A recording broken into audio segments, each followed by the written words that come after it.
Okay, very good morning, guys. Today I am going to start the next part of gravitation from class 9th. Right now, आपके अभी का जो series चल रहा है class 11th का भी मैं वीडियो बना रहा हूँ। अभी क्लास 11th का भी चैप्टर नंबर 8 भी चल रहा है, उसमें भी आपको क्या चल रहा है, ग्रेविटेशन चल रहा है। ठीक है, आज वो स्टार्ट हुआ है, लेकिन हम लोग ग्रेविटेशन पहले भी स्टार्ट कर चुके हैं। क्लास 9 के लिए, जूनियर्स के लिए ये है। ठीक है, मैं ज्यादा इसमें आपको एक्सप्लेन नहीं कर रहा हूँ, आपको ज्यादा एक्सप्लेन आपको 11th क्लास में होगी। ठीक है, तो ये ध्यान रखिएगा, ये क्लास 9th की सीरीज है। क्लास 9th उस पर लिखा हुआ रहेगा आपको यूट्यूब पे, है ना, थंबनेल पे, लेकिन क्लास 11th वाले भी क्लास 11th लिखा रहेगा। ठीक है, ये चैप्टर नंबर 10 है, वो चैप्टर नंबर 8 है का। ठीक है, क्लास 11th का। तो हम लोग आपको ग्रेविटेशन में क्या क्या बता रखे थे। ग्रेविटेशन मैंने आपको बताया था, ग्रेविटेशन का यूनिवर्सल लॉ क्या होता है। ठीक है, यूनिवर्सल लॉ की तरह से मैंने आपको एक फॉर्मूला प्रूव करवाया था आपको, F is equal to Gm1 m2 by r square. ठीक है, इसका मतलब यह है कि ग्रेविटेशन जो फोर्स होती है वो दो ऑब्जेक्ट की मासेस के बीच में अट्रैक्शन होती है। तो ये कह सकते हैं कि the attraction force between two masses is called as a gravitational force. बस यही बहुत आपको क्लियर हो गया। The attraction between two masses is called a gravitational force. मतलब क्या हुआ कि ग्रेविटेशनल फोर्स जो लगती है सिर्फ और सिर्फ दो मासेस के बीच में ही लगता है। अगर दो पोल के बीच में बात करती हो तो क्या होता है, मैग्नेटिक फोर्स होता है। दो चार्ज के बीच में बात करेगा क्या होगा, वह इलेक्ट्रोस्टैटिक फोर्स होगा वह। ठीक है, फिर मैंने आपको बताया था, ये फॉर्मूला ड्राइव किया था। फिर मैंने आपको बताया था the relation between Newton's third law and A gravitational law. Newton's third law और ग्रेविटेशनल लॉ क्या है, मैंने आपको रिलेशन बताया था। वो आपको डेरिवेशन प्रूव करने के लिए मैंने आपको क्लास 11th में बताना है। ठीक है, 9th में उतना नहीं है। फिर मैंने बताया था आपको कि कैपिटल जी क्या होती है। कैपिटल जी इसमें ग्रेविटेशनल कांस्टेंट होती है, उसकी वैल्यू मैंने बताया था आपको। ठीक है, 6.67 इंटू 10 टू दी पावर -11, उसकी आपको यूनिट बता रखा था न्यूटन मीटर स्क्वायर पर केजी स्क्वायर। अगर हम सीजीएस यूनिट की बात करते हैं, अगर सीजीएस यूनिट की बात करते हैं, किसका, कैपिटल जी की बात करते हैं, तो क्या होता है, डाइन। क्या होता है, डाइन सेंटीमीटर स्क्वायर पर ग्राम स्क्वायर। ये क्या हो गया आपको, सीजीएस यूनिट हो गया। ये डाइन क्यों, क्योंकि यहां ध्यान रखिएगा एसआई यूनिट जो होता है फोर्स का, वो क्या होता है, न्यूटन होता है, लेकिन सीजीएस में फोर्स का यूनिट क्या होता है, डाइन होता है। क्या होता है, डाइन होता है। तो ये क्लियर हो गया। फिर मैंने बताया था आपको the relation between, difference between capital G and small g के बारे में। ठीक है, ये क्या है आपको, ग्रेविटेशनल कांस्टेंट है, ये ग्रेविटी ड्यू टू एक्सेलरेशन है। ठीक है, इसकी वैल्यू भी मैंने बता रखा था, इस पे भी मैंने आपको प्रूव किया था, कितना होता है, 9.8 मीटर पर सेकंड स्क्वायर होता है। आखिर हम किसी चीज को कैसे पहचानेंगे। देखो, फिजिक्स में न्यूमेरिकल में थोड़ा सा प्रॉब्लम होता है। अभी तो आपको बेसिक क्लासेस से पुट अप द फॉर्मूला है तो नो प्रॉब्लम, लेकिन जैसे ही आप हायर क्लास में जाओगे फिजिक्स में बहुत ही प्रॉब्लम होती है। प्रॉब्लम यहाँ पे ये होती है, जब तक अगर कंसेप्ट क्लियर नहीं होगा आपको न्यूमेरिकल नहीं बना पाओगे। ठीक है, इसमें केमिस्ट्री के जैसे रटने वाली चीज नहीं होती, समझने वाली चीज होती है। मैथ में क्या होती है, आपको पुट अप द फॉर्मूला होता है, फॉर्मूला के ऊपर आप क्या करते हो, वैल्यू को पुट करते हो, आंसर निकालते हो। लेकिन फिजिक्स में क्या है, पूरी थ्योरी के ऊपर में यहाँ पे न्यूमेरिकल होती है, तो गौर कीजिएगा। ठीक है, अभी से अगर फिजिक्स आपको क्लियर कंसेप्ट नहीं होगा तो आप नहीं समझ सकते हैं। ये जो 9th क्लास वाली जो फिजिक्स है, ये टोटल मैच करता है 11th से। किसमें करता है, 11th से। जितना 9th में पढ़ेंगे उतना आप 11th में फिर पढ़ेंगे। ठीक है, फिर आप 11th में पढ़ेंगे, 11th में और भी एक्स्ट्रा पढ़ेंगे, लेकिन जितना चैप्टर 9th में पढ़ रहे हैं वो फिर आपको कहां पढ़ना है, 11th में पढ़ना है। तो 11th में पूरी डेरिवेशंस होगी, बहुत ज्यादा क्वेश्चंस रहती है, उसपे आपको आईआईटी के क्वेश्चंस भी मांगता है, तो ये आपको समझना है।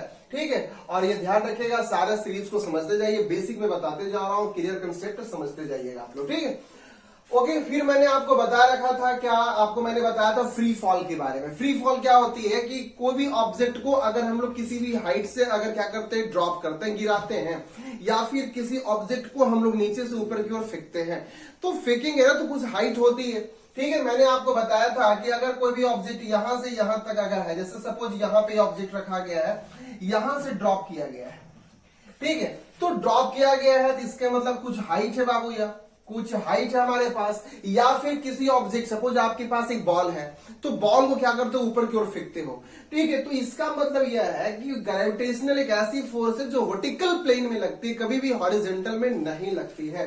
तो मैंने आपको इक्वेशन बताया था, कौन सी इक्वेशन बताया था, मोशन की सेकेंड लॉ जो मैं पढ़ाया, सॉरी मोशन की जो सेकेंड चैप्टर जो पढ़ाया हूं मैंने आपको, ठीक है, उसमें आपको 3 इक्वेशन बताया था, v is equal to u plus a t, s equal to u t plus half a t square, third बताया था आपको v square equal to u square plus 2a।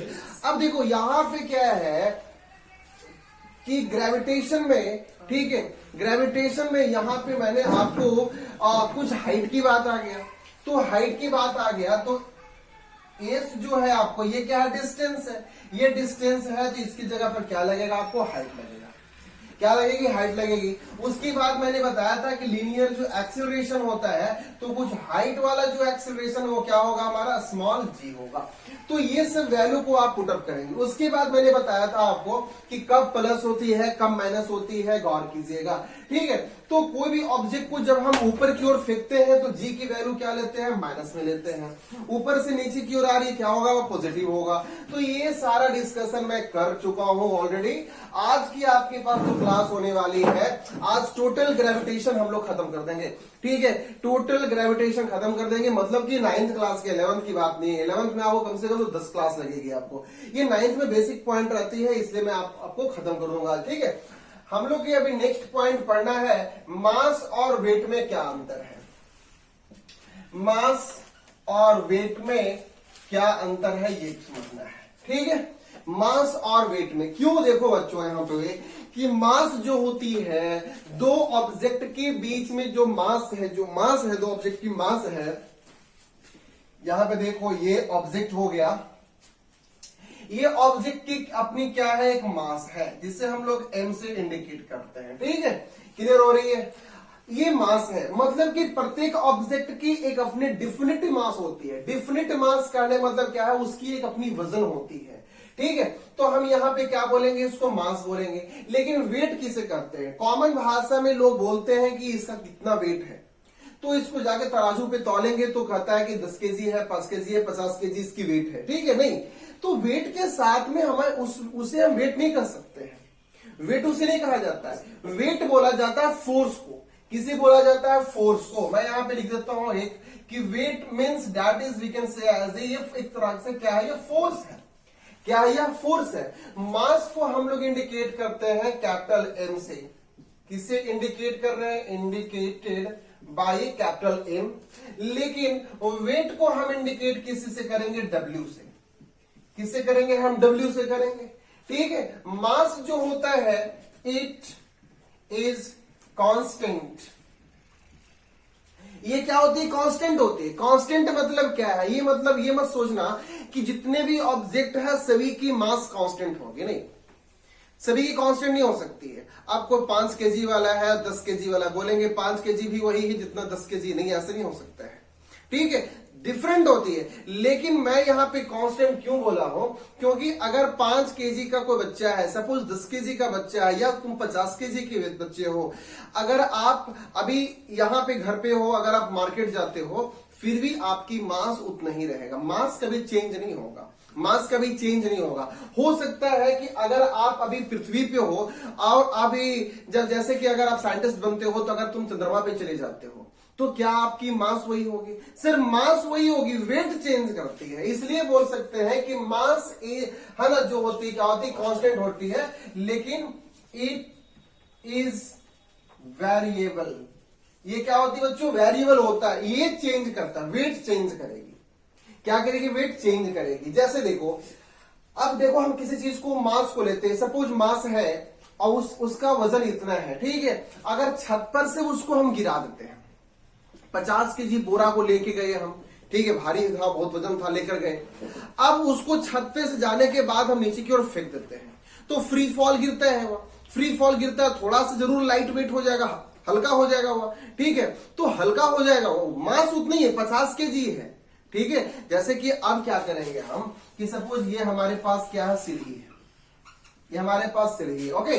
अब यहां पे कोई बंदा जा रहा है, कोई यहां से जा रहा है, तो फोर्स अप्लाइड कर रहा है, जितना सीढ़ी ऊपर चढ़ेगा ये हाइट कवर करेगा, ये टोटल हाइट ये कवर करेगा, ठीक है। तो ऊपर जाने में कुछ ज्यादा उसको मास लग रही है, लेकिन ऊपर से जब नीचे उतरता है, अगर सीढ़ी पर वो स्लिप कर जाता है तो गत से वो नीचे गिर जाता है। इसका मतलब है उस पर फोर्स कम लग रही है, ठीक है। या फिर वह अगर यहां से छत पर से नीचे कूद जाता है, मास वही है 50 केजी का है, छत पर से नीचे कूद जाता है तो हल्का थोड़ा सा फ्री महसूस करता है, ये बात समझिएगा। तो ये मास जो होता है ये कांस्टेंट है, इसे इंडिकेट करते हैं एम से, और वेट जो होता है ये क्या होती है, वेरिएबल होती है, इंडिकेट करते हैं डब्ल्यू से, ठीक है। It is a scalar quantity, ये कैसी क्वांटिटी है, स्केलर क्वांटिटी है, इसके कोई डायरेक्शन नहीं होता है, ठीक है। जैसे कि अगर आप खाना खा रहे हो तो कोई जरूरी नहीं है कि आप खाना खा रहे हो तो एनर्जी सब जगह इक्वल जा रही है, आप लेदगुदा भी हो सकते हो, कहीं पेट बाहर फेंक देता है, कहीं हाथ मोटा जाता है, कहीं पैर मोटा जाता है, मतलब कहीं भी हो सकता है, तो उसकी कोई डायरेक्शन नहीं होती। लेकिन ये जो है वेक्टर क्वांटिटी है, कैसी क्वांटिटी, वेक्टर, मतलब इसमें मैग्नीट्यूड डायरेक्शन दोनों होता है, ठीक है, क्लियर हो गया। इसकी जो यूनिट होती है क्या होता है, मास का केजी होता है बच्चों, क्या होता है, केजी होता है, और इसका जो यूनिट होता है वो क्या होता है, न्यूटन। न्यूटन क्यों, क्योंकि एक प्रकार की फोर्स ही है, ठीक है, ये क्लियर हो गया। ये मास को हम लोग यूज करते हैं, force is equal to mass into acceleration. यहां पे देखो एम क्या है, मास है, बस समझ में आ गई, मास को यहां यूज करेंगे। लेकिन वेट को हम कहां यूज करते हैं, weight equal to mass into gravitation, weight equal to mass into gravitation. देखो यहां भी एम है, लेकिन यह एम जो है क्या है, मास है, लेकिन ये डब्ल्यू क्या है, यही तो हमारा क्या है, वेट है, ठीक है। तो ये क्लियर हो गया। इसका मतलब F is equal to mass into acceleration, और यहां W equal to mass into gravitation, ठीक है। तो इसका मतलब कह सकते हैं कि अब हमको समझ में आ गया कि वेट एक प्रकार का क्या था, फोर्स था। ये वाली फोर्स को हम यूज कब करेंगे, जब कोई ऑब्जेक्ट ऐसा है, इधर से ऐसा जा रहा है, इसका 2 metre per second square acceleration से जा रहा था, 5 केजी का ऑब्जेक्ट है, पूछेगा फोर्स बताइए, तो फॉर्मूला लगाएंगे मास इंटू एक्सीलरेशन। मास कितना है 5, एक्सीलरेशन कितना है 2, कितना है 10 न्यूटन। अगर हम बोल देंगे, अभी बोल देंगे एक ऑब्जेक्ट को ऊपर की ओर फेंक रहे हैं, एक बॉल है उसको ऊपर फेंक रहे हैं, कितना केजी का है सर, 1 केजी का ऑब्जेक्ट है, 1 केजी का है, बताइए इसमें वेट कितना होगा, कितना फोर्स से तुम आप किसी ऑब्जेक्ट को ऊपर फेंके हो। तो यहां पर एक्सीलरेशन आइडेंटिफाइड था, एक्सीलरेशन क्या था, यहां आइडेंटिफाइड था, क्योंकि एक्सीलरेशन जो होता है ये वेरिएबल होता है, और इसमें जी जो होता है कांस्टेंट होता है, मैंने आपको कल बताया था। इसकी वैल्यू कितना होती है, 9.8 होता है। जब यहां पे हमें बोल दिया 1 केजी की मास है और हम उस ऑब्जेक्ट को ऊपर की ओर फेंक रहे हैं, बताइए कितना फोर्स लगाए होंगे आप। तो कुछ नहीं करना बच्चों, यहां पे सिंपली आप फॉर्मूला पुटअप कर दीजिए, W is equal to m g. Mass कितना है 1 केजी है, और जी की वैल्यू कितना होता है 9.8 होता है, ठीक है। तो कितना न्यूटन हो गया, 9.8 न्यूटन। 9.8 न्यूटन से आप उसको ऊपर की ओर फेंके हो, बात समझ में आ गई, ये क्लियर हो गया यहां से, ठीक है। तो ये चीज को आप इसको जल्दी से ऐसे आप लिख लीजिए, जल्दी लिखो इसमें उसको, ओके। अब क्लियर हो गया आपको। तो ये आपको डिफरेंस बिटवीन किसके बीच में था, ये मास एंड वेट के बीच में डिफरेंस था। मास क्या होता है, एक डिफिनिट शेप होती है, मास क्या होता है, एक डिफिनिट शेप होती है बच्चों। मैं ये कह सकता हूं कि मास जो है, mass never be zero, never zero, मतलब मास कभी जीरो हो ही नहीं सकता है, मास कभी जीरो हो ही नहीं सकता है, ठीक है। किसी की मास जीरो नहीं हो सकता है। अगर कोई भी ऑब्जेक्ट है उसकी अगर नेग्लिजिबल मास भी है तो वह नैनोग्राम में है, लेकिन है, ठीक है। लेकिन ये डब्ल्यू जो है आपका में बी जीरो, में बी जीरो, ये जीरो हो सकता है, क्योंकि आपको मैं बताया था जी पॉजिटिव भी होता है, जी निगेटिव भी होता है, और जी जीरो भी होता है। तो जैसा ही तुम्हें W is equal to m g करेगा, तो जी की वैल्यू अगर जीरो आ जाएगा तो जीरो इंटू मास क्या हो जाएगी, वेट जीरो हो जाएगी, इसलिए वेट जीरो हो सकता है। बात समझ में आ गई है। तो ये दोनों के डिफरेंस मैंने आपको बता रखा अभी कि मास और वेट में बच्चों क्या डिफरेंस है। ठीक है, अगर कभी ये भी पूछा जाता है कि बताइए वेट के डिफिनेशन क्या है, तो आप ये बोल सकते हो the force which is attraction by a earth, the force which is attracted by a earth, पृथ्वी के द्वारा जो खींची गई बल वही उसे हम क्या करते हैं, वेट करते हैं। क्या करते हैं, वेट करते हैं। जैसे अगर इस ऑब्जेक्ट को मैं यहां पे अगर ऐसा रखा हुआ हूं तो ये इसलिए यहां पे टंगा हुआ है क्योंकि हमारे हाथ इसको रोका हुआ है। अब अगर हमारा हाथ नहीं होता तो ये नीचे भी आ सकता था, तो हमारे हाथ को कौन से रोके हुए है, हमारी पृथ्वी है। तो जैसे ये ऑब्जेक्ट है, इसको मैं ऐसे छोड़ता हूं, ये नीचे की ओर गिर जाता है। कोई भी ऑब्जेक्ट को अगर आप किसी भी ऑब्जेक्ट को ऊपर की ओर फेंकोगे, वो नीचे की ओर सडनली क्या करेगा, गिरेगा ही। इसका मतलब पृथ्वी अपनी ओर खींच रही है। तो अपनी ओर जो खींची जाती है वो कौन सी वेट होती है, आपको mg, mg बोले तो वेट, mg बोले तो वेट। तो बात यहां समझिएगा, अभी आपको आगे क्लास में ये भी पढ़ना है कि सपोज हमारे पास एक ऑब्जेक्ट रखा हुआ है, यहां पे सॉरी एक क्या सा सरफेस था, यहां पे क्या है, एक ऑब्जेक्ट है। ठीक, कुछ भी ऑब्जेक्ट है बच्चों, यहां पे कुछ भी ऑब्जेक्ट है, तो ये ऑब्जेक्ट आखिर इस सरफेस पे क्यों रखा हुआ, जैसे ये आपके पास बोर्ड है, ये बोर्ड आपकी इस सरफेस पे क्यों रखा हुआ, आखिर इसको नीचे की ओर क्यों नहीं जा रहा है, क्योंकि जितना ये नीचे की ओर कौन सी फोर्स लगाती है, mg, यही mg है, वेट है, इसका नीचे वेट कितना है, mg है। कभी भी आज के क्लास के बाद कभी भी आपसे कोई पूछेगा कि वेट क्या होता है, मास इनटू ग्रेविटेशन होता है। जी की वैल्यू 10 होता है, 9.8 होता है, लेकिन न्यूमेरिकल से हम लोग क्या करेंगे, 10 भी ले लेते हैं, बुक में ऐसा देखना लिखा हुआ रहेगा। अब देखो, ये फोर्स जब नीचे लगा रहा है तो पृथ्वी भी इसको बैलेंस करने के लिए एक ऊपर की ओर फोर्स लगाती है। उसे हम कौन से फोर्स कहते हैं, उसे हम लोग नॉर्मल फोर्स कहते हैं। क्या कहते हैं, नॉर्मल रिएक्शन कहते हैं। तो कभी कभी आपको यह भी लिखने को मिलेगा सीनियर क्लास में 11th में, n is equal to mg, n is equal to mg। तो आप घबराना मत, ये n भी क्या एक प्रकार का वेट ही है। ठीक है, normal force is equal to mg, बात बराबर ही आ गया। अब देखो बच्चों, यहां पे एक चीज आपको ये समझना है कि सिर्फ क्या हमारा जो वेट है ये जीरो कब होगा, कब डिक्रीज करेगा, कब हमारे इंक्रीज करेगा। तो आप यहां पे समझना, आप यहां पे बात को समझना कि जैसे जैसे यहां पे g की वैल्यू आपको डिक्रीज करेगा, g की वैल्यू डिक्रीज करती है तो हाइट मेरा क्या करता है, इंक्रीज करता है। हाइट मेरा क्या करेगा, इंक्रीज करेगा। ठीक है, ये बात आप समझिएगा। जैसे मैंने आपको बताया था, ये चीज कैसे आया, देखो मैंने बताया था कि किसी भी ऑब्जेक्ट को क्या करो, तुम ऊपर की ओर फेंको, ऊपर की ओर फेंकते हो तो जी की वैल्यू क्या होती है, माइनस होती है। इसका मतलब जी की वैल्यू माइनस हो रही है, माइनस हो रही है, जितना माइनस होगा उतना ही ऊपर की ओर जाएगा। ठीक है, तो माइनस होते होते एक ऐसा टाइम आएगा जहां पे वैल्यू जी की वैल्यू क्या हो जाएगा, जीरो हो जाएगा। तो कहां होगा, तो सर कोई भी एक ऑब्जेक्ट है, आखिर आप ये क्यों नहीं सोच पा रहे हो, अभी जूनियर्स हो, किसी भी ऑब्जेक्ट को जब ऊपर फेंका जाता है तो कितना भी ऊपर चले जाओ, कितना भी चले जाओ, वो डिपेंड्स अपॉन आपकी ताकत पे करता है, कितना फोर्स लगाए हो तुम। लेकिन कोई भी ऐसी बंदा नहीं है कि ऊपर फेंकने के बाद उसकी ऑब्जेक्ट ऊपर में ही रहेगा, नहीं। ठीक है, हो सकता है तुमने फेंका हो तो 10 मीटर गया है, किसी ने फेंकेगा 1 किलोमीटर ऊपर चला जाएगा, लेकिन एक ऐसे टाइम होगी कि प्रत्येक ऑब्जेक्ट नीचे की ओर आएगा ही आएगा।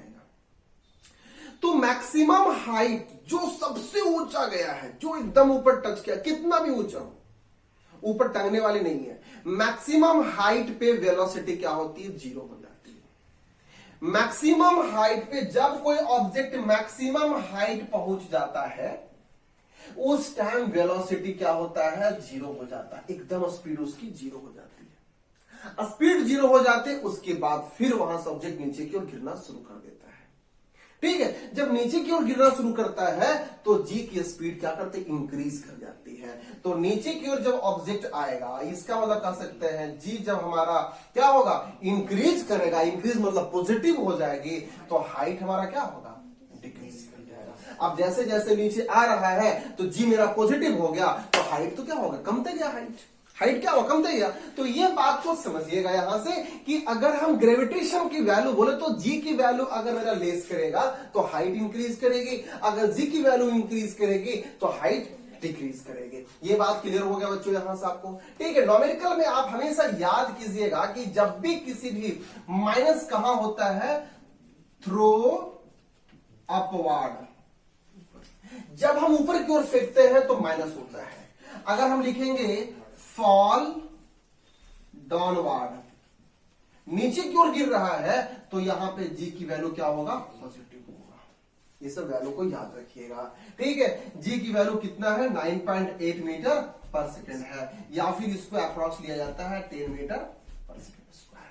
ओके, अब यहां पे बच्चों एक बात यहां समझना है कि सर यहां पे मैंने दो एग्जांपल लेता हूं आपको। एक ले रहा हूं आपको मास ऑन अर्थ, मास ऑन अर्थ, ये हो गया आपका, लिख लिए सब। चलिए अभी मैं एग्जांपल ले रहा हूं आपको मास ऑन अर्थ, और दूसरा एग्जांपल लूंगा आपको मास ऑन मून का।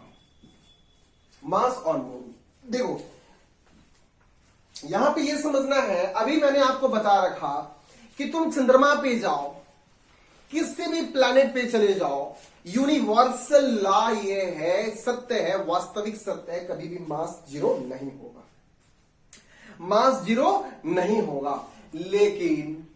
लेकिन यहां पे वेट तो जीरो होगा।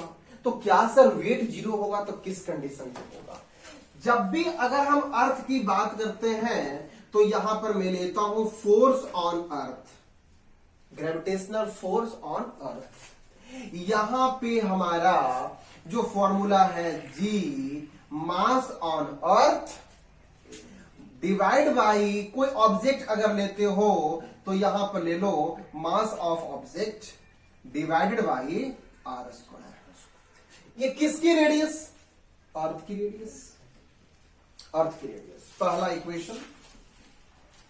पहला इक्वेशन।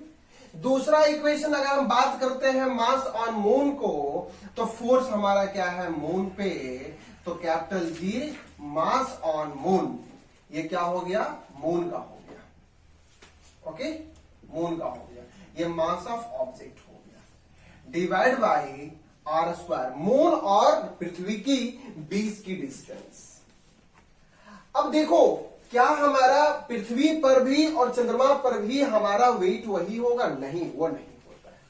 हम लोग एक बात पढ़ चुके हैं नोट्स में कि पृथ्वी पर के जो मास है, mass of earth is equal to 1/6, ठीक है, या फिर ऐसे लिख दो mass of moon, moon is equal to 1/6 of mass of earth. मतलब ये क्या है कि पृथ्वी पर जितनी हमारी मासेस है, जितनी हमारी वेट है, फिर तुम अगर चले जाते हो चंद्रमा पे तो हमारी वेट जो है 1/6 क्या होती है, घट जाती है। मतलब अगर हम पृथ्वी पर हमारी 60 केजी है तो चंद्रमा पर हमारा वजन कितना हो जाएगा, 10 केजी हो जाएगा। कितना होगा, 10 केजी हो जाएगा। अगर यहां 10 केजी है तो 10 को डिवाइड कर दो 6 से, कितना होगा, 2 केजी हो जाएगा, 1.5 केजी आ जाएगा। तो इसलिए कहा जाता है चंद्रमा पे वजन कम जाती है, वजन कम जाती है। इसको जल्दी से लिखो, मैं इसको प्रूफ कर देता हूं।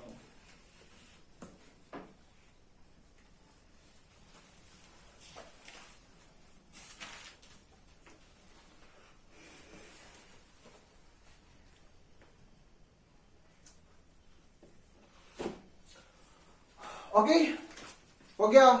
अब देखो क्या करेंगे हम, ये फोर्स डिवाइड बाई, देखो अब यहां पे इस बात को समझो कैसे आता है, ये force of earth divide by force of moon is equal to force of earth कितना है, G mass of object, divide by हो गया बच्चों यहां आर स्क्वायर, ये किसका है, अर्थ की रेडियस है, डिवाइड बाई इसका मून का कितना है, जी, ये हो गया किसका, मून हो गया, और यहां क्या हो गया, mass of object divide by r square.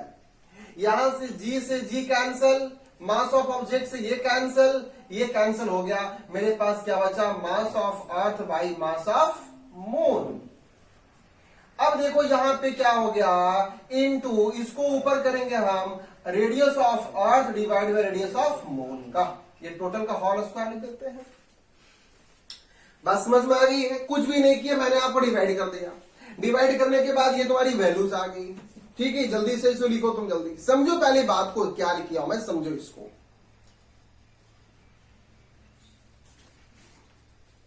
हो गया।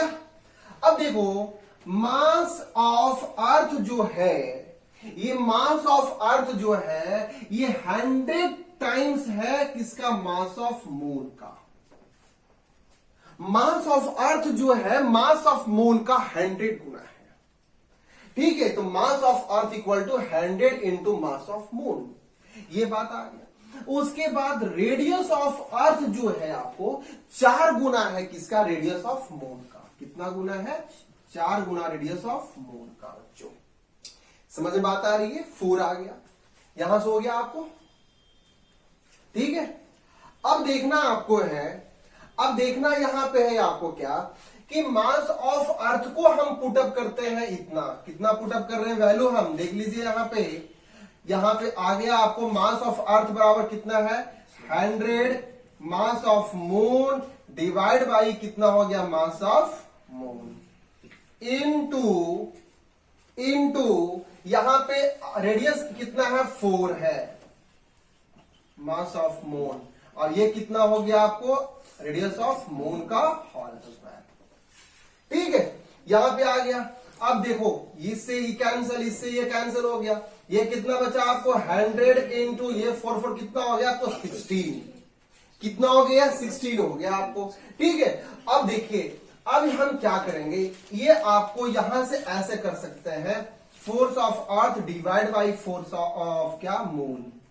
Force of moon is equal to 100 into ये हो गया आपको 16।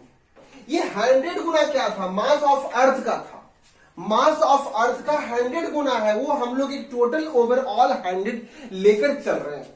ठीक है, अब उसमें कितना इंक्रीजमेंट हुआ है, उसमें कितना इंक्रीजमेंट हुआ, ये बात को समझना है आपको। तो उसमें जो इंक्रीजमेंट हुई है आपको ध्यान रखिएगा, कितने 16 इंक्रीजमेंट हुई है, इसका मतलब है कि इसमें से आपको 16% इंक्रीजमेंट किया गया है। तो हम लोग ये अप्रोक्सीमेटली चलते हैं कि मास ऑफ मून जो होता है वह 1/6 ऑफ मास ऑफ अर्थ होता है, 1/6, क्योंकि 100 का ही 10% इंक्रीज कर रहा है 6 के साथ में, इसलिए हम लोग इस चीज को लेके चलते हैं। ये ज्यादा करके डेरिवेशंस आपको क्लास 11th में आएगा। अभी आप सिर्फ ये याद रखेंगे कि मास ऑफ मून जो है, हम जैसे चंद्रमा पे जाएंगे हमारी वेट क्या करेगी, 1/6 ऑफ किसका, मास ऑफ अर्थ का डिक्रीज कर जाती है। अगर यहां 60 kg है तो वहां पे कितना हो जाएगा आपको, 60/6 कितना हो जाएगा, 10 हो जाएगा। कितना होगा, 10 हो जाएगा। ठीक है, इसको क्लियर हो गया। तो ये आपको टोटल ओवरऑल आपका क्या था, है ना, ग्रेविटेशन के ऊपर था, आपको मासेस के ऊपर, कि मास ऑफ अर्थ कैसे वेरीज करता है, जी कैसे वेरीज करता है। ठीक है, चलो अब हम लोग को देखना है, किस चीज के बारे में ध्यान रखिएगा। ये आपको टोटल क्या खत्म हो गया, ग्रेविटेशन खत्म हो गया है। ठीक है, क्या खत्म हो गया, ग्रेविटेशन खत्म हो गया। ग्रेविटेशन पूरा खत्म नहीं हुआ, इसमें आपको कुछ न्यूमेरिकल्स है, न्यूमेरिकल्स आपको दे दूंगा, मैं बना दूंगा यहाँ पे न्यूमेरिकल्स, याद रखिएगा। ठीक है, अभी मैं आपको बताने जा रहा हूं किस के बारे में, थ्रस्ट के बारे में, थ्रस्ट के बारे में बताने जा रहा हूं। ठीक है, थ्रस्ट के बारे में। ओके, ये आ गया। थ्रस्ट क्या है, थ्रस्ट एंड प्रेशर हम लोगों को पढ़ना है। क्या पढ़ना है, थ्रस्ट एंड प्रेशर पढ़ना है। ठीक है, थ्रस्ट एंड प्रेशर पढ़ना है। देखो प्रेशर को हम लोग पहले स्टार्ट करते हैं, प्रेशर क्या है। प्रेशर किसे कहा जाता है, प्रेशर का हिंदी क्या होता है, दाब। क्या होता है, यह दाब होता है। ओके, बोला जाता है कि force per unit area is called pressure, जैसे कि हमारे पास कोई एक ऑब्जेक्ट है, इस ऑब्जेक्ट पे मैंने फोर्स अप्लाइड कर रहा हूं, तो फोर्स अप्लाइड करेंगे तो कुछ हमारा सर्टेन एरिया पे फोर्स लगेगी।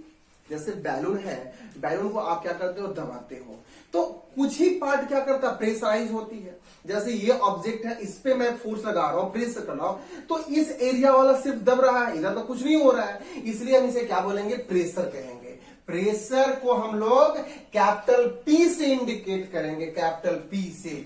प्रेशर इक्वल टू हो गया फॉर्मूला फोर्स बाय एरिया। कभी पूछेगा what is pressure, pressure equal to force upon area, force upon area, pressure equal to force upon area, है ना। फोर्स का यूनिट क्या होता है, न्यूटन, एरिया का क्या होता है, मीटर स्क्वायर, क्या होता है, मीटर स्क्वायर। हम इसको लिख सकते हैं Newton per metre square, Newton per metre square. अगर हम डायमेंशन की बात करते हैं, मैंने आपको फर्स्ट चैप्टर में बताया हो बच्चों, डायमेंशन लिखने के लिए, तो यहां पे फोर्स का डायमेंशन होता है mlt-2 डिवाइड बाई मीटर है, हो जाएगा एल स्क्वायर, बन जाएगा एम, एल से एल कैंसल, है ना, ml-1 t-2, ये हो गया डायमेंशन ऑफ प्रेशर। ये मैंने आपको फर्स्ट चैप्टर बता चुका हूं फिजिक्स में, ठीक है। अगर इसकी आप थोड़ा सा और भी यूनिट को डेवलप कर सकते हो तो लिखा जाता है केजी मीटर पर सेकंड स्क्वायर इंटू मीटर पर सेकंड, ऐसा एक से एक कैंसिल हो गया, बच गया केजी पर मीटर पर सेकंड स्क्वायर, ऐसा भी यूनिट इसका लिखा हुआ रहेगा प्रेशर का। तो pressure means what, pressure is we can say as a force upon area, force per unit area is called pressure, is called pressure. Pressure equal to F by A is equal to newton per metre square, ये आपकी क्या है, unit है, ये क्या है, unit है। Dimension आपको ये क्लियर हो गया, ये फॉर्मूला हो गया आपको, ठीक है, ये समझ में आ रही है, बोलो कहां नहीं समझ में आया, ये एम है, M L T minus two, M L T minus two, ठीक है। तो ये आपको क्या हो गया है, प्रेशर हो गया। थ्रस्ट किसे कहेंगे, थ्रस्ट याद रखिएगा, thrust is a also a force, thrust क्या है, एक प्रकार की फोर्स है। थ्रस्ट किसे कहा गया, देखो जैसे कि हमारे पास एक बकेट है, इस बकेट में पानी भरा हुआ है, एक जग को हम डुबोते हैं, जग डुबा रहे हैं या फिर कुछ भी है, ग्लास वगैरह इसमें डुबो रहे हैं, अगर हम इस पे प्रेशर करेंगे तो सिर्फ इस एरिया वाला पानी डिस्प्लेस करके इधर से निकल जाएगा। तो देखो कभी कभी ऐसा होता है, या फिर तुम कभी स्विमिंग पूल में गया होगा स्नान वगैरह करने के लिए, उसमें अगर जंप करते हो तो प्रेशर लगा रहे हो, तो क्या करता है, क्या तुम हमेशा नीचे रहते हो, नहीं, पानी भी ऊपर की ओर एक फोर्स लगाता है, पानी भी ऊपर की ओर एक फोर्स लगाती है। तो ऊपर की ओर जो फोर्स लगती है, ठीक है, ऊपर की ओर जो फोर्स लगती है उसे क्या बोला जाता है, थ्रस्ट बोलते हैं, क्या बोलते हैं, थ्रस्ट बोलते हैं। तो थ्रस्ट किसे कहेंगे, upward force by a liquid या एन ऑब्जेक्ट, एन ऑब्जेक्ट। ऊपर की ओर जो फोर्स लगेगी, ऊपर की ओर जो फोर्स लगती है उसे क्या करते हैं हम लोग, थ्रस्ट करते हैं। एक लोटा को डुबा दो बाल्टी में, अब क्या करेगा कि जैसे ही तुम हाथ हटाओगे ना तो जो लोटा है, जो जग है, जो ग्लास है, ऊपर की ओर फेंकेगा। इसका मतलब कौन सा फोर्स लगा है, थ्रस्ट लगा है। लेकिन जब तुम उस पर प्रेशर लगा रहा था, वो कौन सी क्या था, वो प्रेशर था। तो प्रेशर क्या हुआ, फोर्स अपॉन एरिया। और ऊपर की ओर जो फोर्स अप्लाइड होगी, ऊपर की ओर जो फोर्स अप्लाइड होगी उसे क्या बोलेंगे, थ्रस्ट। नीचे की ओर जो फोर्स अप्लाइड होगी उसे क्या कहेंगे, प्रेशर। क्या कहेंगे, प्रेशर। इसे जल्दी से लिख लो बच्चों, जल्दी से लिखो।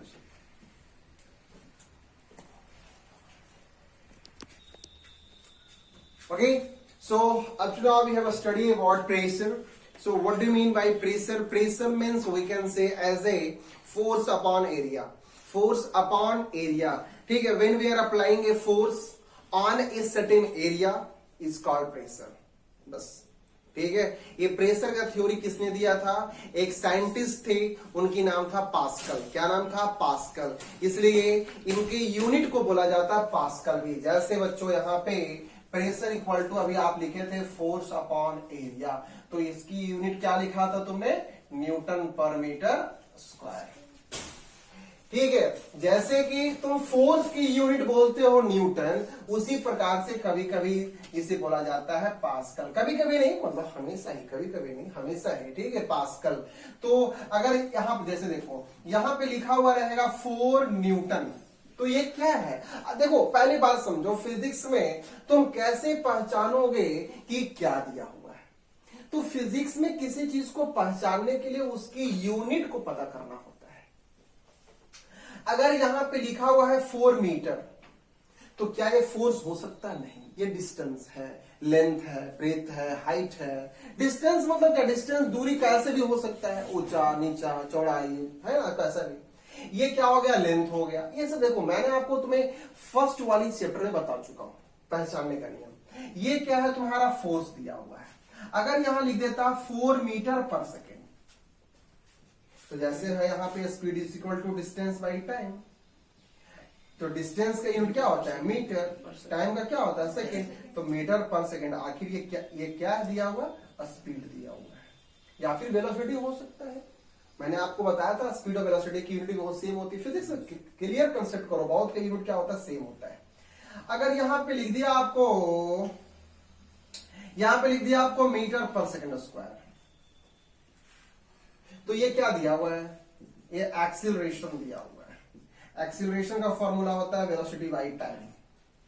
वेलोसिटी मतलब क्या होता है? मीटर पर सेकेंड, और ये सेकेंड पहले से क्या बन गया? Metre by second into second, metre per second square. ये सब समझो, अभी इतनी आसान नहीं है। तुम अगर फिजिक्स को नहीं क्लियर करोगे, एकदम हमेशा कंफ्यूजिंग लगेगा, बहुत ही टफ लगेगा, ठीक है। यूनिट का समझो। ये मैं जितनी 9 क्लास का जो चैप्टर आपके पास है, 5 चैप्टर है, मैं एक लाइन में खत्म कर सकता हूं। एक लाइन में पूरी 5 चैप्टर खत्म हो जाएगा। मैं लास्ट बताऊंगा एक ट्रिक है, ठीक है। ये क्लियर हो गया आपको। अब देखो, जैसे कि सपोज अगर यहाँ पे मीटर पर सेकेंड स्क्वायर तुमने एक्सेलरेशन बोल दिया, ये यूनिट एक चीज का और होता है। किसका होता है? तो तुम इस चैप्टर में पढ़ रहे हो, ग्रेविटी का होता है। ग्रेविटी किसकी वैल्यू? एक्सेलरेशन को ए से कहते हैं, और जी भी तो ग्रेविटी है ना, वो भी तो एक्सेलरेशन है। बट ये एक्सेलरेशन ड्यू टू ग्रेविटी है, इसकी यूनिट भी रहेगा मीटर पर सेकेंड स्क्वायर। बस ये बात समझना है। अगर यहां पे लिख दिया तुम्हें 4 न्यूटन पर मीटर स्क्वायर, आखिर ये क्या है? प्रेशर है। देखो प्रेशर का ये यूनिट होता है, तो आपको याद करना होगा यूनिट क्या होता है। अगर लिख दिया यहाँ पे 4 पास्कल, 4 पीए लिख दिया, समझ जाना ये क्या है? प्रेशर है। अगर यहां लिख दिया 4 वाट, डब्ल्यू लिख दिया, ये क्या होती है? आपको पावर का यूनिट है, इलेक्ट्रिकल पावर का यूनिट है। अगर यहां लिख दिया 4 डायो, अब ये मत सोचना है सर हमेशा 4 रहेगा कि नहीं, ये तो वैल्यू है, कुछ भी चेंज हो सकता है। मैं एक ही चीज को लिख के बता रहा हूं। अगर लिख दिया 4 डी मतलब क्या होता है? डायोप्टर। ये भी पावर का यूनिट है, लेकिन ये कौन सी पावर है? ग्लास का पावर, चश्मा का पावर है, ठीक है। तो वो ऐसा लिखा रहेगा। अगर यहां पे लिख दिया 4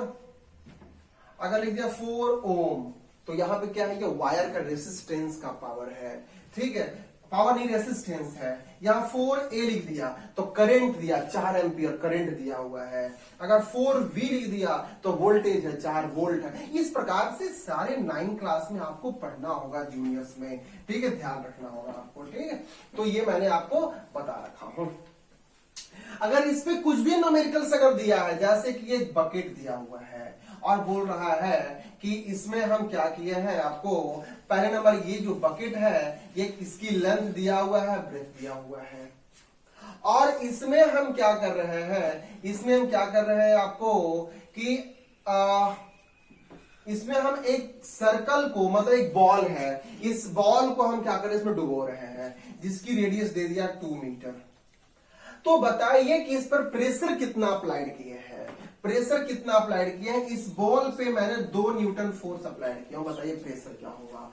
अब आपको दिमाग लगाना है कि फोर्स अपॉन एरिया, आखिर एरिया हम क्या करें? तो ये वाली एरिया ये छोड़ दो, तुम्हारा अगर बकेट का है क्या है उसकी मतलब नहीं है आपको, ठीक है। फोर्स लगाए, तो हम फोर्स किस पे लगा रहे हैं? बॉल पे लगा रहे हैं। तो बॉल का एरिया क्या हो जाएगा? पाई आर स्क्वायर। पाई की वैल्यू पुट कर दो, आर की वैल्यू दिया हुआ है, यहां से एरिया निकल जाएगा, एरिया वैल्यू लगा दो, फोर्स की वैल्यू यहां दे रखा है, डिवाइड कर दो, तुम्हारा प्रेशर निकल जाएगा। अगर यहाँ पे ये बात ऐसा रहता है कि एक बकेट है, इसमें हम लोग क्या करते हैं, क्यूबाइड डालते हैं, क्यूबाइड डालते हैं, लेंथ ब्रेथ हाइट दिया हुआ है और बोलते हैं वहां पे बताइए प्रेशर कितना होगा। तो कोई क्यूबाइड को हम जब डालेंगे तो उसी पर तो फोर्स लगा रहे हैं, तो क्यूबाइड की वॉल्यूम निकाल लेंगे, L into b into h निकाल लेंगे। अब क्या करेंगे, हम बैठा देंगे एरिया में, तो वो भी एरिया इस प्रकार के हैं, तो यहां से आप प्रेशर निकाल सकते हो। ठीक है, मैंने थ्रस्ट क्या बोला, थ्रस्ट मैंने बोला किसी भी सरफेस पे लगाई गई बल को हम क्या बोलेंगे, थ्रस्ट बोलेंगे। The force which is acting on a surface, the force which is acting on a surface. अब देखो यहां पे नेक्स्ट पॉइंट क्या आती है, बायोन्सी आता है, बायोन्सी फोर्स आता है। ठीक है, बायोन्सी फोर्स किसे कहा जाता है, बायोन्सी फोर्स भी एज लाइक ए थ्रस्ट ही होता है। देखो एक बात समझो, एक यहाँ पे क्या है आपका ट्यूब है, इस ट्यूब पे एक यहाँ पे बॉल रखा हुआ है, इस पे मैंने फोर्स अप्लाइड किया तो कुछ हमारा एरिया चेंजिंग हुआ है, तो हम क्या बोल सकते हैं, pressure equal to force upon area. Pressure equal to, अब मैंने फोर्स किस पे लगा रहा हूं, इस बॉल पे लगा रहा हूं, तो इस बॉल पे जो फोर्स लगाया हूं ये दोनों के रिलेशन को बोलते हैं प्रेशर, लेकिन इधर वाली जो फोर्स लग रही है इसी को क्या बोला जाता है, थ्रस्ट। क्या बोलते हैं इसको, हम थ्रस्ट कहते हैं। इस सरफेस पे एक्टिंग ऑन इस सरफेस पे लग रहा है, थ्रस्ट फोर्स है। लेकिन अब हम क्या बोल रहे हैं कि अगर इस बॉल को डुबो रहे हैं तो जितना हम इसको डुबाएंगे अंदर में उतना पानी बाहर निकल जाएगा, पानी बाहर निकलेगा।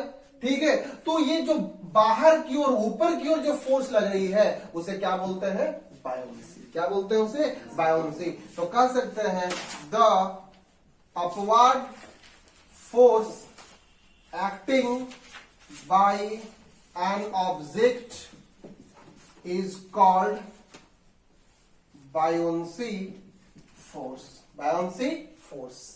ठीक है, इसे क्या बोल सकते हैं हम लोग, बायोन्सी फोर्स कर सकते हैं। अब ये बायोन्सी फोर्स देखो कहां कहां एप्लीकेबल होता है, हर जगह होता है यार, वाटर में होता है, स्विमिंग पूल में होता है, क्लास में, जहां भी आप लगा सकते हो उस चीज को आप लगा सकते हो, इसमें आपको कोई प्रॉब्लम नहीं है। ठीक है, अब हमें ये देखना है, आ गया यह बायोन्सी फोर्स हो गया। अब देखिए नेक्स्ट पॉइंट हम लोग को देखना है किसके बारे में, डेंसिटी के बारे में। डेंसिटी का मतलब क्या होता है, घनत्व होता है। ठीक है, क्या होती है बच्चों, डेंसिटी मतलब क्या होता है, घनत्व होता है। यहां पे ये समझिएगा डेंसिटी, डेंसिटी जो होती है, जैसे कि अब मुझे अगर ये बॉल को हम इसमें डुबो रहे थे तो इसकी मास कितना था, कितना पानी निकल गया, उसी को हम क्या कहते हैं, डेंसिटी कहते हैं। प्रत्येक ऑब्जेक्ट की अपनी क्या होती है, डेंसिटी होती है। तो डेंसिटी इक्वल टू होता है, डेंसिटी को हम लोग रो से इंडिकेट करते हैं इस प्रकार से, या फिर कभी कभी इस प्रकार से लिखा रहेगा। ठीक है, रो, इसे क्या पढ़ते हैं, रो पढ़ते हैं, is equal to mass by volume, m by v. ठीक है, ये फॉर्मूला है डेंसिटी का, ये फॉर्मूला है डेंसिटी की फॉर्मूला है। ये बात समझ में आ गया आपको, डेंसिटी की फॉर्मूला है। इसकी यूनिट भी जो होता है ये केजी डिवाइड बाय वॉल्यूम का यूनिट क्या होता है, मीटर क्यूब होता है। लेंथ ब्रेथ हाइट होती है तो क्या हो जाएगा, मीटर क्यूब। तो कैसे लिख सकते हैं, केजी पर मीटर क्यूब। बात समझ में आ गई। तो ये क्या हो गया बच्चों, आपको डेंसिटी हो गया। जल्दी लिख लो इसको, जल्दी लिख लो इसको।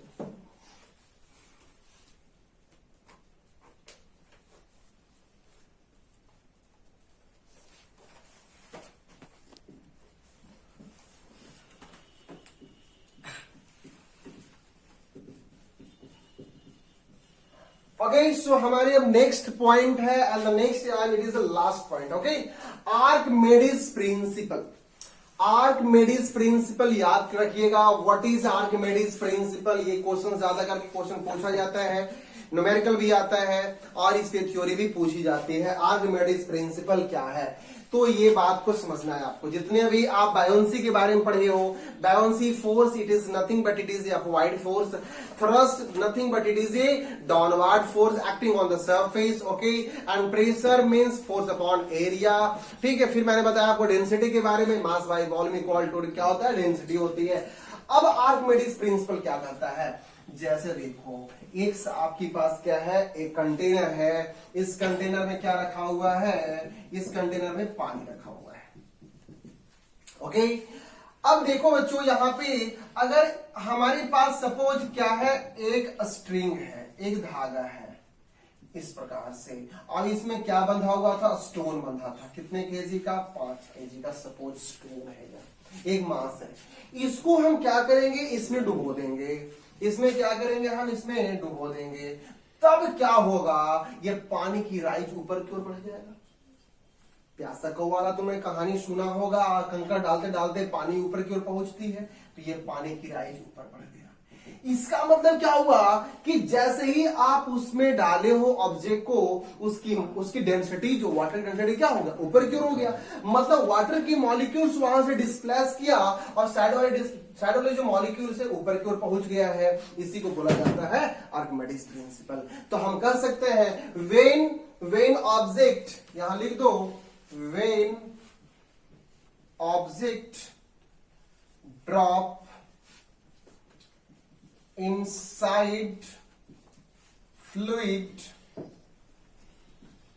completely या partially, then liquid change the position from original and rise upward। मतलब क्या बोला गया है कि किसी, जब हम क्या करते हैं, ड्रॉप करते हैं, कि when object drop inside fluid, जब किसी भी ऑब्जेक्ट को हम किसी फ्लूइड में ड्रॉप करेंगे कंप्लीटली, पूरी तरह से मैं उसको छोड़ देता हूं, या फिर हल्का पार्शियली हल्का ड्रॉप करता हूं, then liquid change the position. Liquid क्या करता है, पहले यहां पे इसकी पोजीशन थी, लेकिन जैसे ही ड्रॉप किया गया इसकी पोजीशन ये हो गया। तो it is called as a Archimedes principle. यही बोला जाता है आर्किमिडीज प्रिंसिपल को। हिंदी में समझ लो, जब तुम किसी भी ऑब्जेक्ट को पानी में अगर डुबोते हो, जितनी ऑब्जेक्ट की डेंसिटी होती है उतना पानी ऊपर की ओर निकल जाती है, बाहर की ओर निकल जाती है। ये किसने बोला था, आर्किमिडीज साहब ने बोले थे। उन्हीं के सिद्धांत पे क्या हो गया, आर्किमिडीज प्रिंसिपल हो गया। ये बात क्लियर हो गया। इसकी यूज जो होती है आर्किमिडीज प्रिंसिपल का यूज, जैसे कि सबमरीन देखा होगा, जैसे पानी वाला जहाज देखा होगा, ठीक है। जैसे ही जहाज उसमें ट्रेवल करना शुरू करता है तो पानी क्या होता है, साइड से हटना शुरू कर देता है, ठीक है। ये भी देखा होगा। गोताखोर को देखा होगा, जो पानी में स्विमिंग करता है उसको देखा होगा। या फिर कभी भी तुम्ही अगर उसमें स्विमिंग करने जाता होगा तो पानी क्या होता है, साइड हो जाती है। तो ये सब चीज को कहां देख चुके हो, तो है ना, आजकल के यूज में देखे हो। उसी को क्या बोला जाता है, आर्किमिडीज प्रिंसिपल कहा जाता है। ये क्लियर हो गया बात को आपको। तो यहां पे बात ये समझिएगा, आर्किमिडीज प्रिंसिपल किसे कहते हैं, जब तुम किसी भी ऑब्जेक्ट को पानी में डुबोते हो उतना वाटर क्या करता है, डिस्प्लेस कर जाती है। This is called A Archimedes principal and this fact becomes on A pressure, buoyancy, thrust, everyone, ठीक है। ये सभी पे क्या करता है, फैक्ट करता है। जब तक हम डेंसिटी नहीं पढ़ते, ये वाटर की डेंसिटी हम बाहर नहीं निकाल सकते हैं, ठीक है। तो यहां से एक बात बाहर निकल कर आती है, उसे क्या बोला जाता है, रिलेटिव डेंसिटी। क्या होता है, रिलेटिव डेंसिटी। रिलेटिव डेंसिटी का मतलब क्या है, बात समझिएगा। देखिए, पहले ये ऑब्जेक्ट की अपनी डेंसिटी थी, वाटर की अपनी डेंसिटी थी, लेकिन इसमें जैसे ही ऑब्जेक्ट गिराया गया है, एक स्टोन गिराया गया है, तो इसकी अपनी डेंसिटी है। इसकी अपनी डेंसिटी है, किसकी, मासेस की, ऑब्जेक्ट की, बॉल की, स्टोन की अपनी डेंसिटी होती है, और ये वाटर की अपनी डेंसिटी था। लेकिन जैसे ही इसमें स्टोन गया, पानी बाहर निकल गया। तो इस कंडीशन को बोला जाता है रिलेटिव डेंसिटी। तो रिलेटिव डेंसिटी इक्वल टू होता है relative density of an object divide by relative density of an materials,